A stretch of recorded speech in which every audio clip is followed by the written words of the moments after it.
Iran is trying to build an empire, an aggressive empire.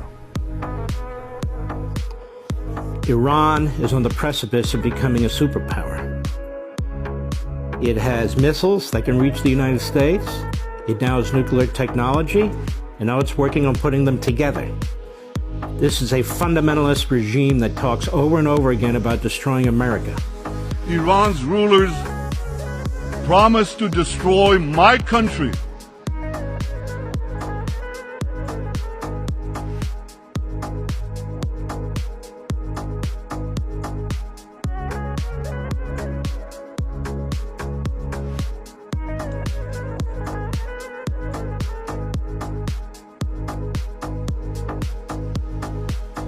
Darkness is descending on our region.